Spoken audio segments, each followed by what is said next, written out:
Hello, everyone, and welcome. I'm really glad that you are here and you've decided to join us today. If this is your first time, I want to let you know how excited I am that you are here. I hope that our casual environment will help you feel comfortable and feel free to chat, comment, get to know others here in our community. I would love to get to know more about you and how I can serve you better. So, welcome everyone. Today's show is Cast a Powerful Spell, and I'm hoping and I think we will achieve some great, how should we say, pointers and or methods to add to your ability to visualize, create an intention, and or a powerful spell. So before we get started, let's take a moment and invite the Great Mother to join us and bless our time together.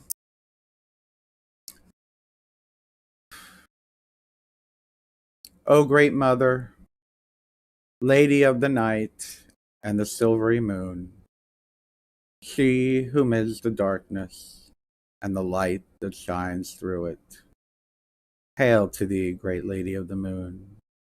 Hear us, your children, as we ask of your divine presence here within our circle of light, where we've come to partake of the great beauty, strength, and wisdom within each and every one of us.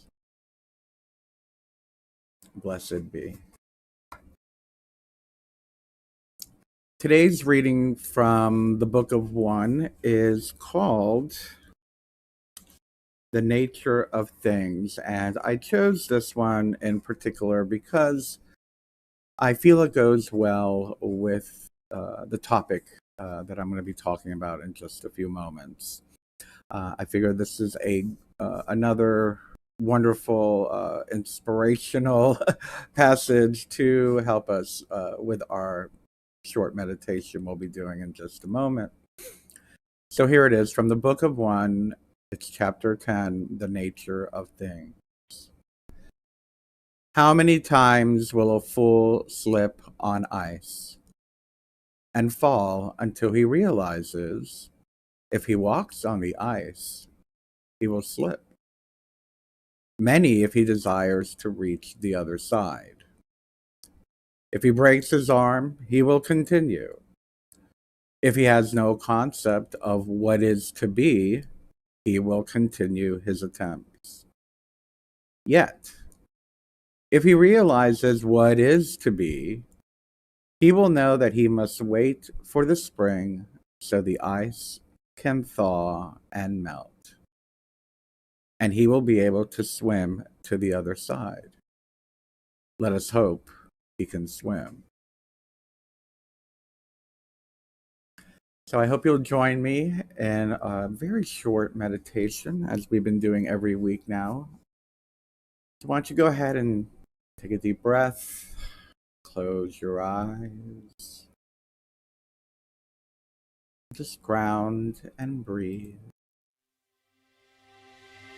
Taking a deep breath in, exhaling slowly and allowing our mind quiet.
Breathing in, I am calm. Breathing out, I am in peace. Blessed be. So let's talk about spells, intentions, visualization, and all the things that go along with it. I'm sure by now many of you have already been practicing intention work. I know you've been practicing intention and spell work with me if you're a regular viewer, and probably a well-seasoned pagan, magician, wizard, and or witch, and have been performing spells for a while. Today, let's take that up another level. And so before we go into some of the nitty gritty, let's talk a little bit about the ethics of casting a spell. And, well, I shouldn't say ethics, but housekeeping. Let's call it housekeeping. So when it comes to casting a powerful spell, it's kind of important to know the outcome that you're working for. Have a clear vision of what it is, and actually be able to visualize what that outcome is going to look like within your life. We cover it every week here with the intention. I try to guide you through uh, sensing the visualization and creating it. But that really helps when you know exactly the outcome you're working for without getting into too much detail. And I'll get into that in just a second. When you are casting a spell or doing a healing or anything like that for anyone else or on anyone else, you absolutely must have their permission. There are loopholes when it comes to doing spells on the astral plane, let's say, or doing healing toward that person's higher self. You can do the spell for them without permission, but only sending it to their astral self or their higher self and allowing that astral self or higher self to choose to receive the energy or not. It is not your place to impose your will on another human being, even if it's for something positive. And then we also have to ask ourselves, well, for example, let's say you want to get a job, and I'm probably going to repeat myself in another minute or two, but let's say the spell is that you want a job. You can do a spell for a job, that's fine, but have you tried to go out and get a job? Have you gone out and filled out applications? Have you put word out within your friends, community, and whatnot, letting them know that there's a job, that you're looking for a job? You have to ask yourself, have I done everything that I can before we even attempt to do the spell? So have you tried to find it and create it on the mundane prior to doing it magically? I believe that it is important that your spell is justified. I like to do a lot of work with Ma'at and justice and whatnot, especially when I'm dealing with social justice. But you have to ask yourself, is this spell justified in even performing? Do I really need to do the spell? As someone who, yes, I do, how shall we say, mild, low-key intentions with you every week. And those are usually, how shall we say, I don't want to underscore anybody's work with the intention work that we do every week. Let me just say I don't go too extravagant with them because I try not to do a spell unless I really have to. And I guess that's the point I'm trying to make. Is it important enough to have to cast a spell? And then, of course, you want to ask yourself, is it going to harm anyone? Will the outcome harm anyone? And please Be honest with yourself about this. A lot of people are like, oh, I don't think it's going to harm them. Well, just think about it. Think about it. If you, let's say your spell is to have that manager's position, well, what's going to happen to the current manager? Are you going to make them lose their job in order for you to become the manager? Are you going to hurt their livelihood? So, yeah, it's different if you know they're leaving or something like that. Yes, to do a spell to become a manager. But ask yourself and be honest with yourself if it's going to harm them. By the way, I just want to put a little footnote here is that a lot of the inspiration for my talking points today came from the book Covenstead by Amber Kay, which is one of my all-time favorites. And I highly recommend it if you have not received it yet or if you have not gotten it yet. So, the steps to doing a powerful spell. As with anything, most people, when we're doing a project, those of us who do projects, and whether it's performing, if you're doing something creative like an art piece, or if you're a writer, or if you're working on a community project, whatever, you're going to do some brainstorming. And the same thing is called for here. You want to ask yourself, what are you going to focus on the desired goal? What ways are you going to focus on the desired goal? Are you going to be invoking specific gods and goddesses? Will you be drawing runes or symbols? Will you be doing trance work or simple visualization? Are you going to be speaking words of power or writing out the goal? Good example is the way that we've been doing it here at the Grove weekly. Our weekly spells are focused on the word, creating a simple phrase of what it is we want. For example, I don't want to give one too personal, but let's just say, geez, I can't think of anything not personal. Let's just say I want candy. I'll leave it at that. I want some candy. Keep it simple for an example.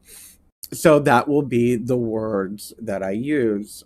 I want candy. In my mind, I will read those words. I will repeat those words in my mind over and over again. I want candy. I want candy. I want candy. As well, even though I'm not doing it with our weekly ones, but during our Sabbaths, I usually ask you to write it down on a slip of paper. So those are two ways that we focus, or three ways: the words, the visualization, and the writing out the goal. But there are many different ways, as I just listed off a few, that you can do to focus on your desired goal.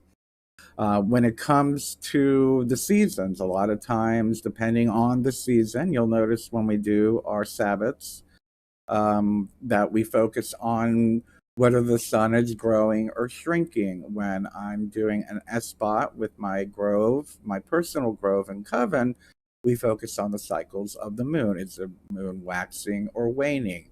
And you can get very involved and even go to the time of day, the day of the week, and the energies supporting all of that. So then you want to ask yourself, how are you going to raise this power? Are you going to be singing? Are you going to be chanting? Are you going to be drumming, dancing, breathing, visualizing energy flowing? Raising a cone of power by, stomping the ground real fast or clapping your hands real fast. What will you be doing to raise that power? In our case, that we've been doing here every week, we're raising the power by visualizing and just focusing and raising and allowing that visualization to become clearer and clearer in our mind and holding on to that. And then we're going to ask ourselves, how are you going to direct or store the power? So most of the work I do, I release energy. I'm not one to really store power in something unless I'm actually making a talisman or an amulet, or I'm consecrating or charging a particular tool, like this, of course, was consecrated and charged, particularly for this show, this new show that I'm doing. So we're going to ask ourselves, how are we going to direct the power, and how are we going to store the power if we're going to do one or the other? So you can direct the powers just by pointing, using your finger, your atome if you have an atome, your wand if you have a wand, touching something, touching the ground, inhaling, exhaling, burning the paper, cutting a cord, or speaking words of power. In our case that we've been doing here every week, I usually just ask you to say it, and as I do will it, so mote it be. And then we release the thought form into the universe. And again, if you're raising power in a spell or an intention, you can also charge it in a talisman, an amulet, a stone, a liquid, herbs. You can charge your herbs that you're working with, or a tool, as I had been describing before. And as I have mentioned, it can be helpful to have tools and props, candles, incense, pictures, herbs, anything that's symbolic and energetically compatible with the work that you're doing. A lot of us, I have a wonderful book that I use, the Magician's Companion, I believe it's called, and it's this big giant, like, I don't know if people know what phone books are anymore, but it looks like a big fat old, like, 90s phone book, and it has every association with, like, every stone, every time of the day, every color, every type of candle, uh, all the different types of metals, whatever it is. So that can add to it. I'm not much for the pageantry unless I'm doing a full blown ceremony with my crew, my grove, or even a public ceremony. On occasion, I will, if it really calls for it, I will add all of those different associated type objects. Unless, of course, it's our Sabbath that we do here. I'm always lighting candles and incense and all that. For me, it is to help focus, to help alter our state of consciousness, and of course, the corresponding colors and or items are intended to be vibrating at the same energy of the work that of the energy you're trying to raise and direct. That's how magic works. Once you have a variety of ideas, choose one that feels best for you. Formulate it for what works for you. We all have our own different styles, and I feel, actually, in my experience, I will say, because I've been doing this for 30 something years now, in my experience, I find the more personalized it is, the more powerful it's going to be. I always say, while reading spells that other people wrote and whatnot, other than ritual and or specific intense practices that might get a little quote unquote dangerous, yeah, I would follow somebody else's who's done it before me. But when it comes to a spell, a regular spell, is there such thing as a regular spell? Personalizing it is probably your best option. Writing out your outline of how you're going to do it, or formulate. That's not a word. You know what I'm saying. Formulate it within for you. One of the big things that we have to remember is not to focus on the form. And what I mean by that, you want to focus on the essence. Instead of saying, I want to spell for, let's say, I want to spell for $100,000. Say, I am doing this spell for a large windfall of money, or a large windfall of money is attracted to me. For example, another example would be call for the perfect job instead of that position at Michael's, or Ask for safe and reliable transportation versus that green Ferrari. You know, however, you don't want to get too huge either. It's important not to be too vague or too huge. Asking for a happy life, or asking for peace on earth. That's too big. That's too vague. And I've heard people do it. Where I've done intention and spell circles. I just asked for a peaceful life. Well, how? What do you mean by a peaceful life? Do you want to see yourself not being so reactive? That's kind of one of the spells that I like to do. Um, I want to see myself not being reactive in the face of controversy, or things like that. So I don't want to see myself being reactive on a Facebook page. So you can actually visualize yourself doing it. So be specific, but don't. I mean, be work on essence, but don't be too vague. There's like a little happy medium there. So I hope that kind of helps you understand a little bit. And remember, you're going to channel your energy from nature. Uh, when I'm doing an S spot, I'm drawing my energy from the moon. When I'm doing a Sabbath, I'm usually drawing my energy from the sun, the universe. When I'm doing these weekly intentions and spells, I'm drawing my energy from the universe itself, allowing chi energy, life force energy, just to move through me, and I draw my energy from there. If you're a healer, you know this. You've probably been trained this way. When you're healing, especially as a Reiki healer, you're not giving them your energy. You're being a channel for the energy. And the same thing goes with spells. Don't draw from your personal energy reserves. Draw the energy from nature around you, drawing the energy from the sun, the moon, or the universe itself, source consciousness, chi, etc. So, as I started in the beginning to say, now I'm going to say it again. In order to complete your spell, so we said this at the beginning, but the same thing goes at the end. In order to complete your spell, you have to act in accord with the spell. As above, so below. You've done the spell on the astral and the spiritual, but now you must act in accordance on the physical. Again, that perfect example is the job. If you're doing a spell for a perfect job, you're going to need to start contacting potential employers. It's not magic and spell work and intention work.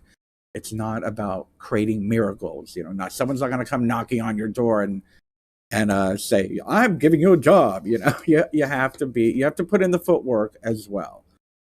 So I hope this gives you some food for thought, and let's see if we can apply that for today's intention. So let's take a moment and let's formulate it in the sense that we're going to do the phrase. We're going to come up with a phrase in our mind.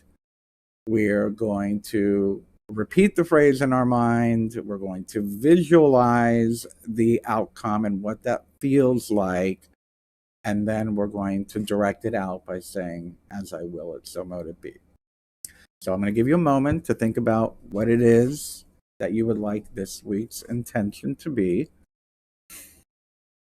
And if you'd like, you can close your eyes already and begin to breathe in through your nose to help you relax.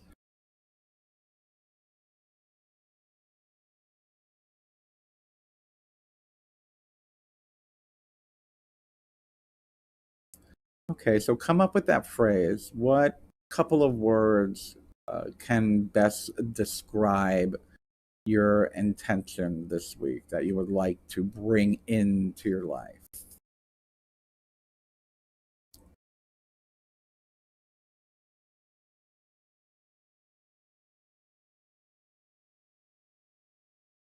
Okay, so hopefully by now you've got the phrase in your mind. So what I'd like you to do now is, if you haven't yet, please close your eyes. Take a deep breath in through your nose, feeling your belly. Pause and exhale.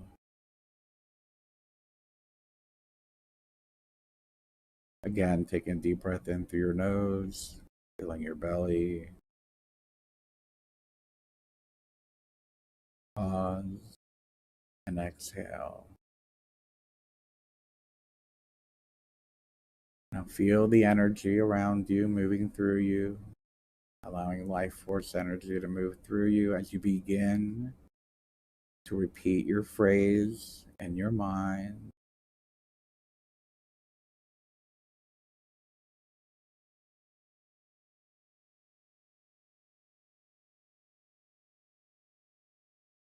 And as you continue to repeat it in your mind, allow yourself to visualize what that looks like.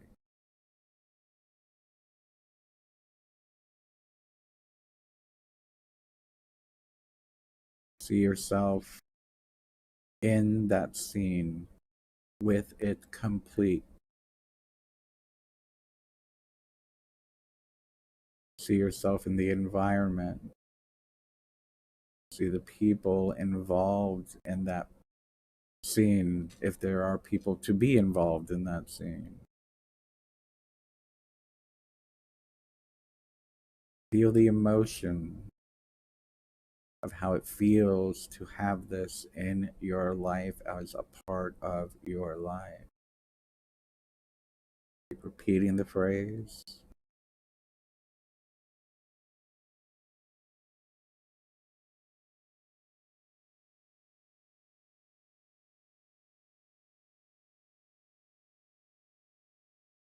Now, what I'd like you to do is begin to repeat the phrase over and over again as you breathe in through your nose. Say the phrase in your mind.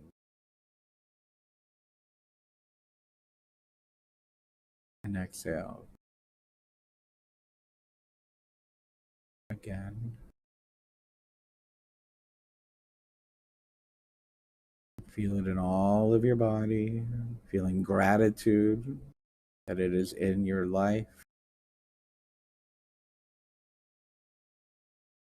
Continue to repeat the phrase.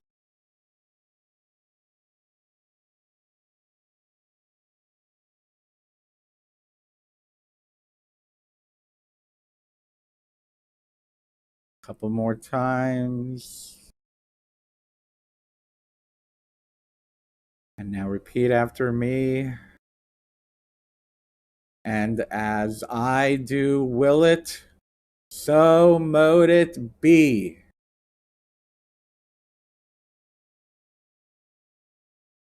Blessed be.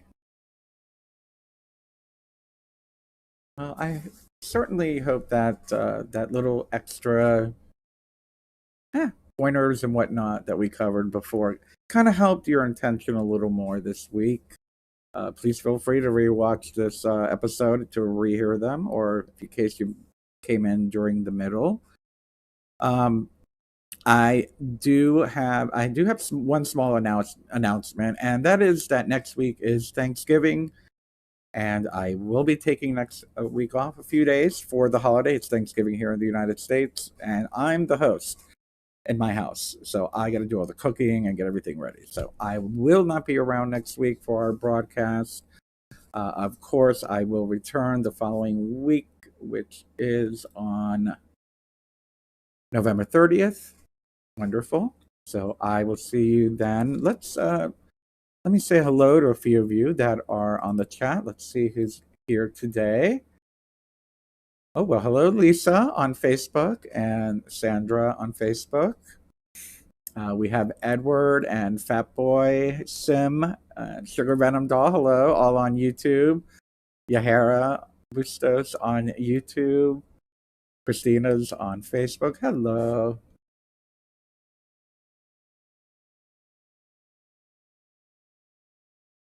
Oh. And actually, Christina's got a great question, so I will answer it since I caught it before I moved on. Um, Does being an empath somehow block you from casting spells? Maybe for you. For me, I understand what that is because sometimes being an empath kind of takes away our focus from ourselves, or we end up the other feelings that we're feeling and sensing, we begin to own, and we can't tell the difference. I will say is if you do a pretty intense grounding, I should say grounding, and then perhaps a blocking, maybe casting yourself within a ball of light before doing your spell, so the outside energy doesn't influence you. That could help you. Um, but being an empath is a great thing, and actually should be very helpful if you can tweak it and adjust the frequency to work in your benefit. But emerald green, yes, I do use sigils quite often. Emerald green on YouTube. I like to draw sigils quite a bit. I keep some in my pockets and around the house. And as a matter of fact, I do, and I think I've spoken about this before, is I draw astral sigils and use them as wards to protect my property. So again, it's using that visualization and drawing the sigils on the astral and letting them be the wards for your property. So yes, I do use them, and that's one way that I do use them. So anyway, so hello, Brown Eyed Girl on YouTube, Aisling, Burning Spirit Light. Oh, cool! Wow, that was an old one on the 5 elements. Yes. A tip on mastering fire. Huh. I don't have one off the top of my head. I'm sorry. But thank you for inspiring me, because I think that talking about the elements in a future broadcast would be very helpful. It's been a while since we've done that. Um, I would like to think that. Oh, okay. I would think that it just takes practice for what you're intending there. Your intention is to create fire magically, and that there was a wonderful scene on The Mists of Avalon, the movie. It's a really great movie. I'm sure maybe you've seen it, where she just has her keep doing it over and over and over again. I used to be able to manipulate flame, but I've never been able to actually just create fire. But yeah, pyrokinesis, exactly. Takes a lot of work, and I haven't been pyroconnected after I caught one of my altars on fire. I was like, no more.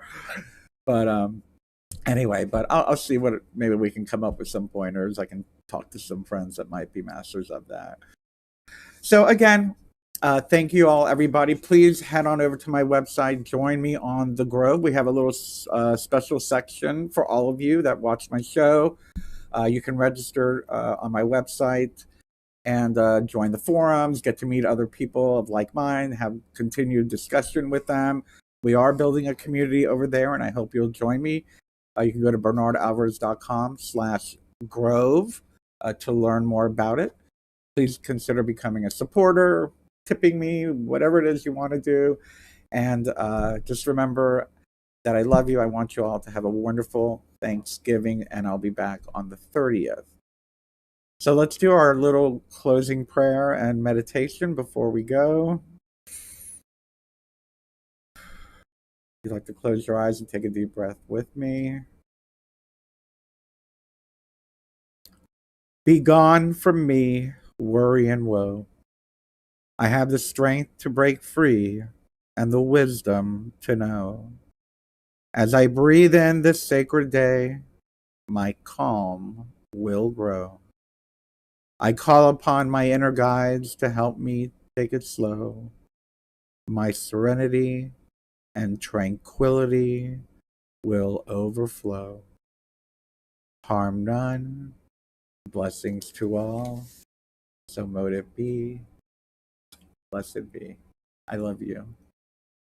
Have a happy Thanksgiving for those of you celebrating in the United States. I'll see you on the 30th. Bye bye.